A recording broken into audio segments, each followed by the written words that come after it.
Good morning students. आज हम पढ़ेंगे क्लास 12th का chapter change in profit sharing ratio in existing partnership. यानी कि पार्टनर्स हैं, पुराना रेशियो था, अब उन्होंने डिसाइड किया कि अब जो प्रॉफिट और लॉस है उसे नए रेशियो में डिवाइड करेंगे। तो चैप्टर है change in profit sharing ratio in existing partners. इस चैप्टर के अंदर हम कुछ चीज़ें पढ़ेंगे। सबसे पहले पढ़ेंगे कैलकुलेट करना है हमें गेनिंग एंड सेक्रीफाइसिंग रेशियो।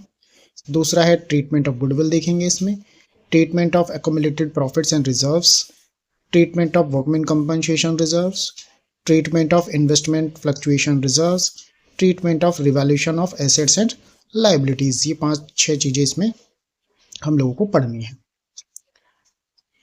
तो पहले टॉपिक से शुरू करते हैं। पहला टॉपिक है हमारे पास calculate of gaining and sacrificing ratio. Gaining ratio का जो फार्मूला हमारे पास होता है new ratio minus old ratio, और सेक्रीफाइसिंग रेशियो का फार्मूला हमारे पास होता है old ratio minus new ratio. Gaining ratio हम रिटायरमेंट की कंडीशन में निकालते हैं, जब पार्टनर रिटायर होता है या कोई नया पार्टनर की डेथ हो जाती है, कोई पार्टनर हमारे बिजनेस को छोड़कर चला जाता है। और सेक्रीफाइसिंग रेशियो निकालते हैं जब कोई नया पार्टनर ऐड होता है, नया पार्टनर होता है, यानी पार्टनर के एडमिशन के टाइम पर हम न्यू सेक्रीफाइसिंग रेशियो निकालते हैं। लेकिन ये चैप्टर जो हम पढ़ रहे हैं इसमें ना तो पार्टनर आ रहा है और ना पार्टनर जा रहा है, तो गेनिंग और सेक्रीफाइस हम कैसे पता चलेगा? क्योंकि इसमें सिर्फ हमने न्यू रेशियो को कन्वर्ट करा है, ओल्ड रेशियो और न्यू रेशियो में चेंज करे हैं। तो इस चैप्टर में सिर्फ हम यही फार्मूला यूज करके चलेंगे, old ratio minus new ratio कर देंगे। अगर इसको सॉल्व करने के बाद आंसर प्लस में आता है तो हम मानेंगे कि उसका सेक्रीफाइस हुआ है उस पार्टनर का, और अगर आंसर माइनस में आता है तो ये मानेंगे कि पार्टनर को गेन हुआ है। जब हम जर्नल एंट्री करेंगे तो उसमें हमें ध्यान रखना है कि गेनिंग पार्टनर जो होगा वो हमेशा डेबिट होगा और जो सेक्रीफाइसिंग पार्टनर होगा वो हमेशा क्रेडिट होगा। अगला टॉपिक है हमारा treatment of goodwill. Treatment of goodwill में सबसे पहले हम ये ध्यान में रखेंगे कि जब भी हम गुडविल को बांटेंगे हमेशा गेनिंग और सेक्रीफाइस में ही बांटा जाएगा। तो इसमें क्या था, दो ओल्ड गुडविल, ये गुडविल जो है आपको बैलेंस शीट में दिखा रखी होगी, एसेट साइड में दिखा रखी होगी। सबसे पहले इस गुडविल को हम ओल्ड रेशियो में पार्टनर्स में डिवाइड कर देंगे और इसकी एंट्री हो जाएगी partners capital account debit to goodwill in old ratio. जितने पार्टनर होंगे उतने ही पार्टनर में इसको डिवाइड कर देंगे। फिर न्यू वैल्यूड गुडविल के लिए हमें क्या करना है, उसे हमें गेनिंग और सेक्रीफाइस रेशियो में बांटना है। मैंने जैसे कि आपको बता दिया कि गेनिंग पार्टनर जो होता है वो डेबिट होता है और जो सेक्रीफाइसिंग पार्टनर होता है वो क्रेडिट होता है।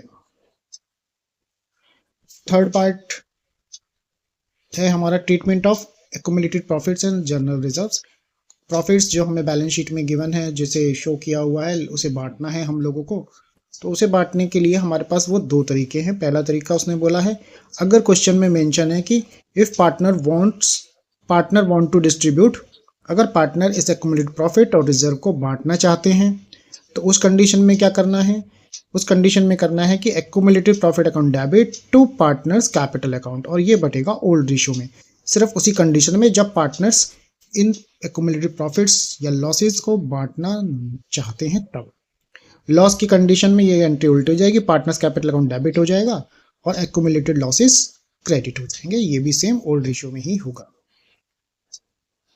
दूसरा इसी में केस है कि अगर पार्टनर नहीं चाहते कि वो डिस्ट्रीब्यूट नहीं करना चाहते इनको रिजर्व्स को या एक्युमुलेटिव प्रॉफिट्स को, तो सिंपल फिर हम इसे गेनिंग और सेक्रीफाइस रेशियो में ही बांटेंगे, जिस तरीके से हम गुडविल को बांटते हैं। एंट्री जाएगी gaining partners capital account debit to sacrificing partners capital account. Gaining और सेक्रीफाइस रेशियो में इसको बांट देंगे। अब ये तीनों जो बातें हमने पढ़ी हैं इनको एक क्वेश्चंस के से सॉल्व करते हैं। आइए समझते हैं। ये क्वेश्चन दिया हुआ है हमें कि A B C D 4 partner हैं, उनका ओल्ड रेशियो जो प्रॉफिट लॉसेस का रेशियो है पहले वाला 2:1 है। अब उन्होंने तय किया है कि वो फ्यूचर में जो प्रॉफिट को बांटेंगे 4:3:1 में बांटेंगे। इस पर्पज़ के लिए जो गुडविल की वैल्यूएशन हुई है फर्म की, वो फर्म की जो गुडविल है वो 1,80,000 है। उसी टाइम पर फर्म की बैलेंस शीट में 60,000 का रिजर्व भी था। फिर कहता है find out the sacrifice and gaining ratio and pass journal entry assuming that partners do not want to distribute the reserves। Partner जो है वो रिजर्व्स को बांटना नहीं चाहते हैं। इसका मतलब गुडविल को तो हमने गेनिंग सेक्रीफाइस में बांटना ही है, अब रिजर्व्स को भी हम गेनिंग सेक्रीफाइस में ही बांटेंगे। तो सबसे अच्छा तरीका है कि गुडविल और, क्योंकि दोनों को सेम रेशियो में ही बांटना है तो दोनों को प्लस कर दें, गुडविल और रिजर्व को प्लस करके और उसे डिवाइड कर देंगे गेनिंग और सेक्रीफाइस रेशियो में सिंगल एंट्री में। इसमें क्या है सॉल्यूशन देखते हैं। वैल्यू ऑफ गुडविल दे रखी है 1,80,000, रिजर्व्स दिए हैं 60,000, दोनों को प्लस कर दिया, हमारे पास आ गया 2,40,000, क्योंकि जैसा कि हमने बात करी कि दोनों को ही गुडविल को तो गेनिंग सेक्रीफाइस में डिवाइड करना ही है और रिजर्व्स को वो बांटना नहीं चाहते, इसीलिए उसे भी गेनिंग सेक्रीफाइस में ही डिवाइड करना है, तो हम दोनों को प्लस करके ही डिवाइड कर देते हैं। अब पार्टनर्स हैं ABCD, उनका ओल्ड रेशियो गिवन है, उनका न्यू रेशियो गिवन है। अब इसमें हमें ये तो पता नहीं है किसको गेन हो रहा है किसको सेक्रीफाइस हो रहा है, निकालना पड़ेगा।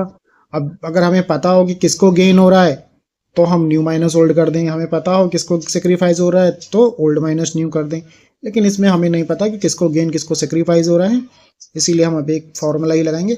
हम कैलकुलेट करेंगे सेक्रीफाइस और गेन और फॉर्मूला लगा देंगे old ratio minus new ratio.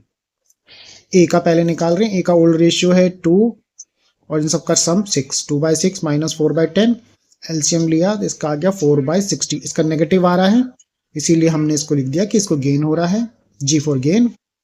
B का ऐसे ही करा हमने, इसका old ratio 2/6, new ratio 3/10, LCM ले लिया, इसका प्लस 2/60 आ रहा है, इसको सेक्रीफाइस होगा। सी का है ओल्ड है 1/6, न्यू है 2/10 और इसका एलसीएम लेके इसका भी नेगेटिव आ रहा है क्योंकि 12 माइनस का है और ग्रेटर का साइन लगाते हैं इसका मतलब नेगेटिव आएगा, तो ये भी गेन हो रहा है इसको। डी का भी देखते हैं, डी का ओल्ड है 1/6, न्यू है 1/10 और एलसीएम लेने के बाद इसका आ गया 4/60, इसको भी सेक्रीफाइस हो रहा है, ये सेक्रीफाइस कर रहा है क्योंकि इसका प्लस में आ रहा है आंसर। अब हमने जैसे कि पढ़ा था कि भाई क्या करना है कि जिनको गेन होगा उसको डेबिट कर दो और जिनको सेक्रीफाइस होगा उनको क्रेडिट कर दो, तो यहाँ पे ए और सी को गेन हो रहा है, हमने लिख दिया as capital account debit. Total जो आया था हमारा 2,40,000 गुडविल और रिजर्व्स को प्लस करके 240 का 460 हमने दे दिया ए को, 16,000 हो गया। सीज कैपिटल अकाउंट डेबिट क्योंकि इसको भी गेन हो रहा था 260 इसका गेन था, 240 से इंटू कर दिया 8,000 हो गया। To B's capital, to C's D's capital, B को सेक्रीफाइस डी को सेक्रीफाइस हो रहा है तो बी को सेक्रीफाइस 2/60 हो रहा है तो इसका आ गया 8,000, डी को सेक्रीफाइस हो रहा है 4/60 तो इसका आ गया 16,000, 16,000। ये हमारी जर्नल एंट्री हो गई। कंडीशन हमने लिख दी being adjustment of goodwill and reserves on changing in profit sharing ratio, profit sharing ratio change हो रहा है इसके इसीलिए हमने जर्नल एंट्री करी है। अगर आपको ये वीडियो अच्छी लगी तो इस वीडियो को लाइक करें, कमेंट करें, शेयर करें और चैनल को सब्सक्राइब तो जरूर ही करें। Thank you.